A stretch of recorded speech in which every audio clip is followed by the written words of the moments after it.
Okay, so we're going to do some Stromboli here. What I've done so far is I have browned some Italian sausage. I used the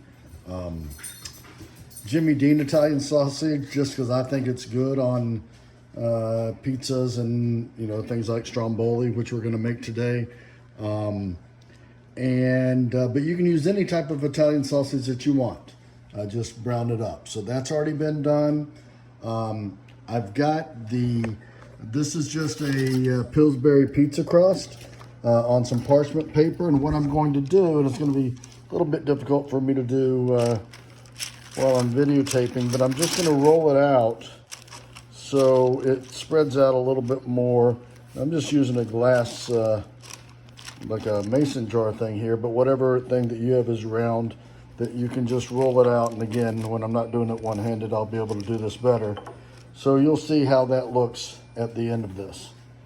I have also got some Kerrygold garlic and herb butter, and I'm melting that in the microwave. If you don't have the garlic, if you can't find the garlic and herb butter, no big deal. Just get some Kerrygold, and then when you melt it, mix in some minced garlic and some parsley, and you'll be good for what we do with that. Okay, so this is far from perfect, but you can see that it is spread out a little bit. It's made a little bit thinner and a little bit wider.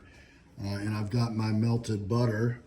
So what I'm going to do with that butter is I'm going to just spread it out over this. Just get a brush and just spread it out over the pizza dough here. So I'll show you one-handed once. And so you're just gonna spread it out over the dough. And so when I'm done here, I'm gonna stop videoing for a second so I can do this better. But when I'm done here, this will be spread out. This melted butter will be spread out all over the dough. Okay, so you can see now that I'm done, I've got it spread out all over the dough, and there's still plenty left, and some of that's going to be used at the end of this process. So the next thing I'm going to do, and this is the only thing that I'm doing that is not actually in the recipe that I'm trying to follow here, or the idea that I'm trying to follow, is I'm going to put some ricotta cheese on this. The thing that I'm following does not have ricotta cheese, but I'm going to kind of make this calzone-ish, if you will. But what I'm going to do is I'm going to put a little bit of ricotta cheese on this. Then I'm going to put some pizza sauce. I've got some Prego, so that's what I'm using because that's what I got left over. Then I'm going to do some pepperoni and the Italian sausage, and then cover with the mozzarella cheese. I took a block of mozzarella cheese and grated it. I think it's better that way, but you can get the pre-shredded if you want. And then we'll roll it up and you'll see the rest. But that will be the process here, is ricotta. Again, this is the part that's not in the initial recipe. And then the pizza sauce, and then the pepperoni and sausage. The other thing is, in the original idea, they've got the big, thick deli slices of pepperoni. I already have these left over, so I'm just using these. So the other way may be a little bit better. At any rate, so we'll show you how it goes. Okay, so you can see I've spread the ricotta cheese out. I put about 1/3 of a cup. Again, the recipe calls for about 1/3 of a cup of pizza sauce. I like pizza sauce, so I'm just going to add just a little bit more. Okay, so that's a little bit over 1/3 of a cup. And then I'm going to spread that out. Okay. All over, and again, it's easier when I'm not videoing. So I'm gonna stop videoing and spread it out. There it is, all spread out. And again, if you don't like ricotta cheese, you don't want ricotta cheese, then this would just look a whole lot more red because it would just be pizza sauce on there. And next I'm gonna put the pepperoni on, and then the sausage. Okay, so now I've got the sausage and the pepperoni laid on it. Next will be the mozzarella cheese.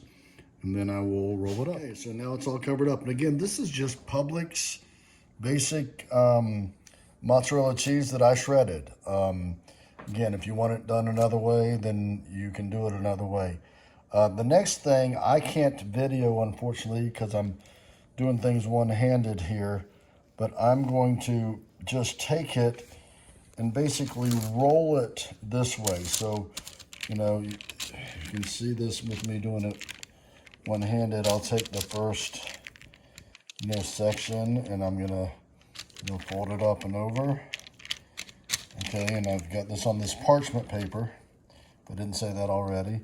And then I will just keep rolling it, and you'll see what it looks like at the end. That's the best I can do for you doing it one-handed. I just want to show you this before I start rolling. So I kind of basically pulled it up and over to cover about that much, and then I'm just going to continue to roll it till I get to the other end. That is rolled up like this, and then all I'm going to do, you can see I got a little tear in the dough there, so I'm just going to cover it up. But all I'm going to do is, tuck it in all over so it's nice and firm and rolled up on the ends, and then you'll see the final product. Okay, so not perfect because I've got some tears in the dough. I think that'll still be okay.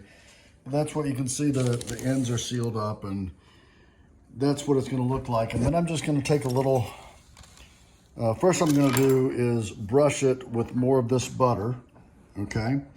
This melted butter. Then I'm going to take a knife and cut some slits in it.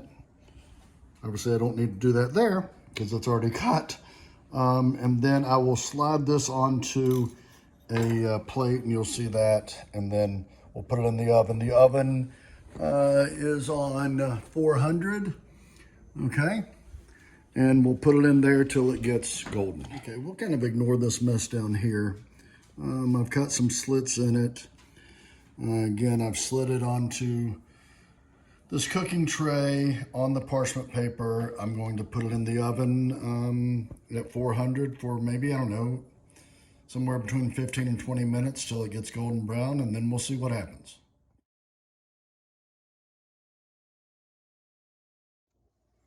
Okay, it's out of the oven. You can see it's a little bit golden brown. I mean, you can choose when to take it out of the oven. You can see, let me lift it up. It's it's starting to tear, but it's cooked all the way through. It's kind of a golden brown. You can judge. It took me maybe, I don't know, I think it was like 35 to 40 minutes in the oven. But don't go by that. Just go by how it looks. And, is it, is it firm? Is it not too doughy? And, is it golden? Maybe I could have gone a few more minutes, maybe a few less. You can do that on your own. But I'm going to let it cool for a couple minutes and then cut it up.